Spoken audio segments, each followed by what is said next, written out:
Hey there, lady. I'm Molly Connolly, your coach and hype woman on this journey to transforming your love life. Whether you're navigating life after divorce, exploring the world of online dating, or deepening the connection in your committed relationship, I'm here for you. Why me? Because I walked this path myself. From filing for divorce just 3 years into marriage, to swimming in the online dating pool into my late 30s, and finally marrying the man of my spreadsheet dreams right before the world changed forever. I've seen it all. As a relationship coach, I empower women to create love lives filled with clarity, connection, and confidence. This podcast is all about building a strong foundation for a healthy relationship with yourself and your future partner. I believe the man of your spreadsheet dreams is worth the wait, and together we'll ensure that you are ready for him when he arrives. Join me each week as we dive into insightful discussions and hear from savvy guests. You'll gain the courage to break free from limiting beliefs, recognize and change patterns that are holding you back, and learn to prioritize the number one relationship in your life, the one you have with yourself. So let's embark on this exciting journey together. Welcome to Reinventing the Arena.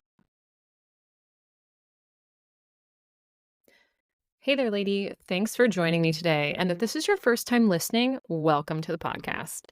Before we get started, I wanted to remind you that I will be selecting podcast reviews to read on upcoming episodes for the rest of the year. And if yours is selected, you are going to win a free energetic assessment reading. The research backed assessment can only be given by certified coaches who attended IPEC, like myself, and that's called the Institute of Professional Excellence in Coaching. This assessment provides insights into how you show up in various areas of your life. It produces a tangible result, giving you awareness about who you are and your level of engagement in the world. You will also be able to see your energetic reaction to stress so that you can recognize and, if you so choose, consciously modify that response utilizing the 7 levels of energy.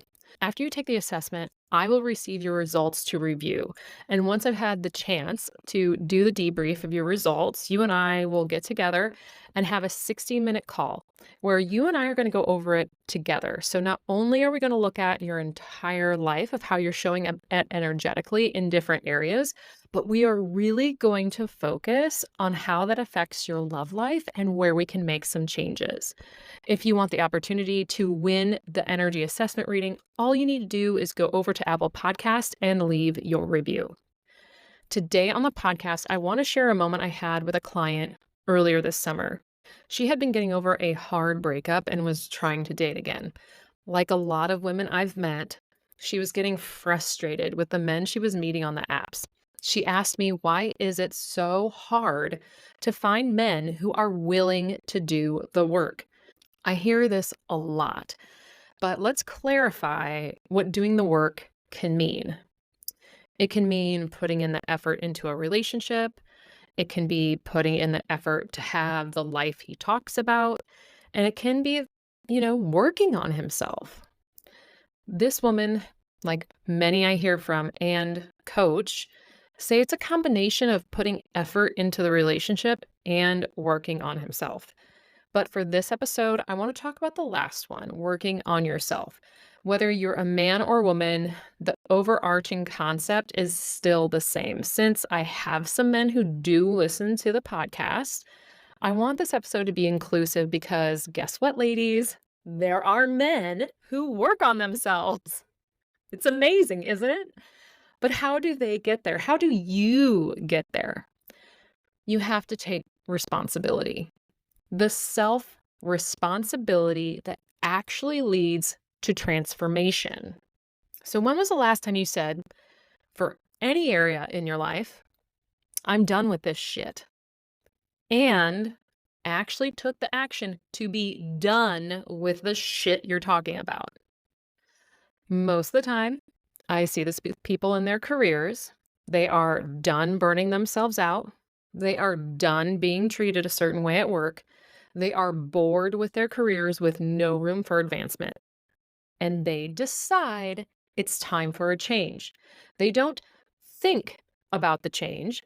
They don't constantly complain about their circumstances. They don't gossip to other coworkers about, their boss or even other coworkers. No, they get off their ass and figure out the next step. They refresh their resumes. They start job searching. They start reaching out to their network. They look for skill gaps to get the jobs they want. They practice interviewing with friends and family members. They read books and listen to podcasts to learn more. They hire resume writers, maybe even a headhunter or career coach to help them make these next few moves. These are just a handful of ways people start getting movement towards the job they want. So, what are you doing to get the relationship that you want? I've said it before, and I'm going to say it again. You have to be fed up with the bullshit. Your bullshit. Not her bullshit, not his bullshit, not the app bullshit, not whatever city you're living in bullshit. It's honestly your bullshit. I know it sounds crazy, but being fed up with what's going on in your love life is a two-sided coin. It's everything going on externally and internally. Once you acknowledge what you may have contributed to your external situation in your love life, it becomes easier to take responsibility for the action steps. So, for example, I had to take responsibility for my previous marriage, my previous relationships, and all the things that I did, all the things I contributed to them that were not helping me or them in numerous moments of that relationship. I had to take a look at how my patterns and habits were keeping me in a constant cycle of dating certain men and even attracting still certain men. I had to review my programming and where I learned certain limiting beliefs and how my interpretations and assumptions affected everything from the interactions on the app to the first date questions to flirting to, my reactions between texts, everything.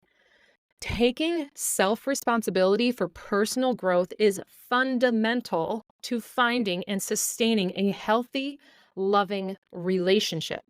Because self responsibility does not stop after the first date. It does not stop once you have a ring on your finger. And as you continue to take responsibility, the more it builds trust, consistency, and love within yourself and your relationship. But how do you do that? Well, whether you're single or in a committed relationship, here's 7 key aspects to understand and tips so you can get started today. I already mentioned this, but self-awareness is the foundation. Understanding your strengths, weaknesses, values, and beliefs is the first step towards personal growth. This self-awareness helps you recognize areas for improvement and develop a deeper understanding of what you truly want and need in a relationship. So how do you do that? My favorite thing that I tell all of you that listen is engage in self-reflection regularly.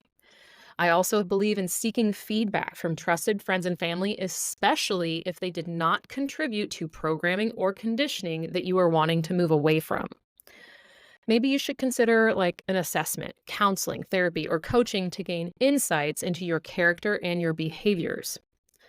Number 2, emotional intelligence is crucial. So being able to manage your emotions, empathize with others, and navigate social complexities is essential for personal growth and healthy relationships. So, high emotional intelligence allows you to communicate effectively, resolve conflicts, and build stronger connections, all of which is so important to have in those long-term loving relationships. You can do this by practicing active listening and empathy, learning to regulate your emotions through mindfulness, as well as stress management techniques, and develop better communication skills by practicing assertiveness and openness. Moving on to number 3, I think this is something that is a very big thread through all of my podcast episodes. Growth is an ongoing process. Personal growth is not a one-time event, but it is a continuous journey. Embracing a growth mindset means that you're going to be open to learning, adapting, and improving throughout your life. This mindset helps you stay resilient and optimistic, which makes you more attractive to potential partners. Here's how you can do that. Number one, set realistic and achievable personal development goals. Maybe it's this next tip, reading a book or taking a course or attending workshops on personal growth topics. And kind of going back to the first aspect of self-awareness, reflect on your progress and adjust your goals as needed. Reflection is so key for both number one, the self-awareness, and number three, growth for the ongoing process.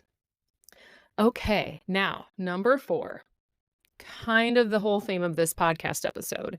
Taking responsibility means owning your choices. Recognize that you are responsible for your choices and their consequences. This includes taking ownership of your actions, decisions, and the way you treat others. Accepting responsibility fosters maturity and integrity. These are key qualities in a loving relationship. So, how to do that?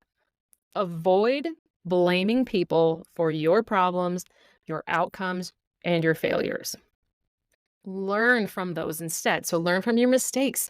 Use them as growth opportunities for your life in numerous areas, but specifically in your love life. Practice accountability by following through on your commitments. And number five, self-care and self-love are essential. This is why it's part of my deeper coaching practice. You must love and care for yourself as you go through this journey because it will help you truly love and care for someone else. Prioritizing your well-being is going to ensure that you are emotionally and physically prepared to contribute positively to a loving and long-term relationship. You can do this by practicing your own self-compassion and working through that negative self-talk. If you avoid it, it doesn't make it go away. So learning how to deal with that negative talk is something I will be talking about on a further podcast episode. Next, make time for activities that bring you joy and relaxation, and develop healthy habits such as moving your body as you see fit and getting sufficient sleep. So some of this can actually take time for activities and joy that bring you joy and relaxation. Maybe that's, biking through your favorite park. And that is also how you're moving your body. It's like a 2-for-1 deal. And then moving on to number 6, healthy boundaries are going to promote respect and trust. Establishing and maintaining boundaries is vital for your well-being and your health in a relationship. So boundaries help protect your values, your needs, and your personal space while still developing mutual respect and trust with your partner. So how you can do that is by communicating your boundaries clearly and respectfully. But at the same time, be willing to negotiate and adjust those boundaries if you would like to as needed. Also, this is like another double-sided coin moment here. Respect your partner's boundaries and expect the same in return. Last but not least, number 7, seek growth-oriented relationships. So look for a partner who also values personal growth and self-responsibility. Being with someone who shares this mindset can create a supportive and motivating environment for mutual development and a thriving relationship. I will say that was one of the most attractive things about Brad when I first met him was his own personal development goals or how he was already working on himself in different ways. So how do you do this? Making sure that this potential partner is doing that. Well, discuss personal growth and self-improvement topics with potential partners. And when you're in a relationship, support each other's goals and make sure to celebrate these achievements together. But overall, encourage open and honest communication about growth and development. All right, ladies. As always, I hope this episode helped you in some way. Before you close out of this app, make sure you head over to Apple Podcasts and leave a review so you can be entered to receive an energy assessment reading on how you show up energetically in your life and your love life. If you'd like to stay in touch, follow me on Instagram, or actually better yet, join my email list by subscribing to Lady Love Lessons. You receive morning emails on Monday through Friday, giving you the tough love and motivation to choose yourself first.